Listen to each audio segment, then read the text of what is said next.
ಅವ್ರು ಯಾವ ಉದ್ದೇಶಕ್ಕಾಗಿ ವಿರೋಧ ಮಾಡ್ತಾ ಇದ್ದಾರೆ ಅದರ ಮಾಹಿತಿ ನನಗಿಲ್ಲ. ನಾನು ಅದನ್ನು ಯಾವುದನ್ನು ಗಮನಿಸಿಲ್ಲ. ಅವ್ರಿಗೆ ಆಮಂತ್ರಣ ಕೊಟ್ಟಿದ್ದು ಇವರು ವಿರೋಧ ಮಾಡ್ತಾ ಇರೋದು ಎರಡನ್ನೂ ನಾನು ಗಮನಿಸಿಲ್ಲ. ಅದ್ರ ಬಗ್ಗೆ ಏನಾದರೂ ಗಮನಿಸಿದರೆ ಹೇಳ್ಬೋದಾಗಿತ್ತು. ಅವರು ಮುಸ್ಲಿಂ ಮಹಿಳೆ, ಅವರ ಮೂರ್ತಿ ಪೂಜೆಗೆ ಅವಕಾಶ ಇಲ್ಲ ಧರ್ಮದಲ್ಲಿ, ಆ ಕಾರಣಕ್ಕಾಗಿ ವಿರೋಧ ಮಾಡ್ತಾ ಇದ್ದಾರೆ. ಆ ಕಾರಣಕ್ಕಾಗಿ ಬಹುಶಃ ಇಲ್ಲಿ ನಾವು ಒಂದನ್ನು ವಿಚಾರ ಮಾಡಬೇಕು. ಯಾವುದೇ ಒಂದು ಕಾರ್ಯಕ್ರಮದ ಉದ್ಘಾಟನೆ ಆ ವೇದಿಕೆಗೆ ಬರುವಂಥದ್ರಲ್ಲಿ ಒಂದು ಜಾತಿಯನ್ನೇ ಗುರಿಯಾಗಿಟ್ಟುಕೊಂಡು ವಿರೋಧ ಮಾಡ್ತಕ್ಕಂಥದ್ದು ಸರಿಯಲ್ಲ ಅನ್ನುವಂಥದ್ದನ್ನು ಹೇಳ್ಬೋದು. ಯಾಕಂತಂದರೆ ಈ ದೇಶದಲ್ಲಿ ಎಲ್ಲ ಧರ್ಮಗಳು ಎಲ್ಲ ಜಾತಿಗಳು ಒಂದು ಅಂತಕ್ಕಂಥದ್ದನ್ನು ನಮ್ಮ ದೇಶ ಸಾರಿ ತೋರಿಸಿದೆ. ವಿವಿಧತೆಯಲ್ಲಿ ಏಕತೆಯನ್ನು ಕಾಣಬೇಕಾಗಿರುವಂಥ ದೇಶದಲ್ಲಿ ಜಾತಿಯನ್ನೇ ಆಧಾರವಾಗಿಟ್ಟುಕೊಂಡು ಅವ್ರನ್ನ ಉದ್ಘಾಟನೆ ಕರಿಬಾರ್ದು ಅನ್ನುವಂಥದ್ದು ಬಹುಶಃ ಅಷ್ಟು ಸಮಂಜಸ ಅಲ್ಲ. ಜಾತಿಯನ್ನು ನೋಡಬಾರ್ದು, ಅವರ ಸಾಧನೆ ಮತ್ತು ನೀತಿಯನ್ನು ಮಾತ್ರ ನೋಡಬೇಕೇ ಹೊರತಾಗಿ ಈಗ ಎಷ್ಟೋ ಕಡೆಗೆ ಮುಸ್ಲಿಮರು ತಮ್ಮ ಕಾರ್ಯಕ್ರಮಗಳಿಗೆ ಹಿಂದೂ ಜನಾಂಗವನ್ನು ಕರೆದು ಉದ್ಘಾಟನೆ ಮಾಡಿಸ್ತಿರ್ತಾರೆ. ನಾವು ಬಹುದೇವೋಪಾಸನೆಯನ್ನು ಅವ್ರು ನಂಬೋದಿಲ್ಲ ಅಂತೇಳಿ ನಮ್ಮನ್ನು ಕರಿಲಾರ್ದಂಗೆ ಏನು ಬಿಟ್ಟಿರೋದಿಲ್ಲ. ನಾವು ಅವ್ರನ್ನ ಕರೆಸ್ತಿರ್ತೀವಿ, ಅವ್ರ ಕಡೆಗೆ ಕರೆದಲ್ಲಿ ನಾವು ಹೋಗ್ತಿರ್ತೀವಿ. ಜಾತಿಯೇ ಪ್ರಧಾನವಾಗಿ ಅಲ್ಲಿ ಹೋರಾಟಕ್ಕೆ ಕಾರಣ ಆಗಬಾರ್ದು ಅನ್ನೋದನ್ನು ಹೇಳಕ್ಕೆ ಬಯಸ್ತೀನಿ. ಧರ್ಮಸ್ಥಳದ ಪ್ರಕರಣ ಬಗ್ಗೆ ನಾನು ಹೇಳೋದಾದರೆ ಬಹುಶಃ ಈ ರಾಜ್ಯದಲ್ಲಿ ಪ್ರತಿ 6 ತಿಂಗಳಿಗೆ ಒಬ್ಬ ಸನ್ಯಾಸಿಗಳನ್ನು, ಒಬ್ಬ ಧಾರ್ಮಿಕ ಮುಖಂಡರನ್ನು ಗುರಿಯಾಗಿಟ್ಟುಕೊಂಡು ಒಂದೊಂದು ಪ್ರಕರಣವನ್ನು ಎಬ್ಬಿಸ್ತಕ್ಕಂಥದ್ದನ್ನು ನಾವು ನೋಡಿದ್ದೇವೆ.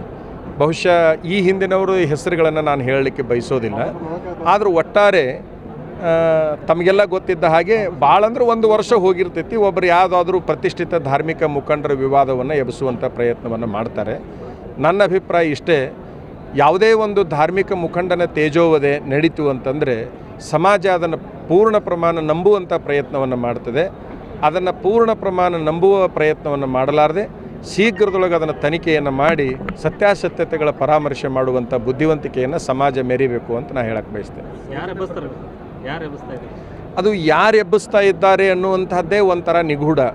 ಆದರೆ ಒಂದಿಲ್ಲ ಒಂದು ಪ್ರಕರಣ, ಒಂದು ಹೆಣ್ಣಿನ ಆರೋಪ, ಒಂದು ಹಣದ ಆರೋಪ, ಒಂದು ಕೊಲೆಯ ಆರೋಪ, ಯಾವುದಾದ್ರೂ ಒಂದು ಆರೋಪವನ್ನು ಎಬ್ಬಿಸುವಂತಹ ಪ್ರಯತ್ನವನ್ನು ಮಾಡ್ತಾ ಇದ್ದಾರೆ. ಒಟ್ಟಾರೆ ನನ್ನ ಉದ್ದೇಶ ನನಗನಿಸಿದ್ದಿಷ್ಟೇ, ಇಡೀ ವಿಶ್ವದಲ್ಲಿ ಭಾರತದ ಧಾರ್ಮಿಕ ಮುಖಂಡರು ಭಾಳ ಪ್ರಬಲರಾಗಿದ್ದಾರೆ.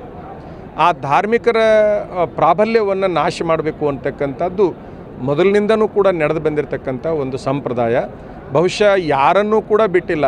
ವಿವೇಕಾನಂದರ ಜೀವಂತಿದ್ದಾಗ ವಿವೇಕಾನಂದರ ಬಗ್ಗೆ ತೇಜೋವಧೆ ನಡೀತು, ಓಸೋ ಜೀವಂತಿದ್ದಾಗ ಓಸೋನ ಬಗ್ಗೆ ತೇಜೋವಧೆ ನಡೀತು, ಬುದ್ಧ, ಮಹಾವೀರ, ಬಸವಣ್ಣರ ಕಾಲಕ್ಕೆ ಅವ್ರದ್ದು ಕೂಡ ತೇಜೋವಧೆ ಅಂತಕ್ಕಂಥದ್ದು ನಡೀತು, ಈಗೂ ಕೂಡ ನಡೆದಿದೆ.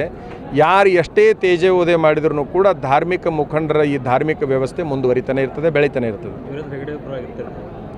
ವೀರೇಂದ್ರ ಹೆಗಡೆಯವರ ಪರವಾಗಿರ್ತೀವಿ ಅಂತಲ್ಲ, ಅವ್ರ ಬಗ್ಗೆ ನಮಗೆ ಬಹಳಷ್ಟು ಆತ್ಮೀಯತೆ ಇದೆ, ಪರಸ್ಪರ ಒಳ್ಳೆಯ ಸಂಬಂಧಗಳು ಇದ್ದಾವೆ. ಆದರೆ ನ್ಯಾಯದ ಪರವಾಗಿ ನಾವು ಇರಲಿಕ್ಕೆ ಬಯಸ್ತೀವಿ. ಬೇಗನೆ ನ್ಯಾಯ ಸಿಗಬೇಕು. ಯಾರಿಗೆ ನ್ಯಾಯ ಸಿಗಬೇಕು ಅಂದ್ರೆ ಯಾರು ನಿಜವಾದ ನ್ಯಾಯಬದ್ಧವಾಗಿದ್ದಾರೆ ಅವ್ರಿಗೆ ನ್ಯಾಯ ಸಿಗಬೇಕು ಅಂತ ಹೇಳಕ್ಕೆ ಬಯಸ್ತೀವಿ.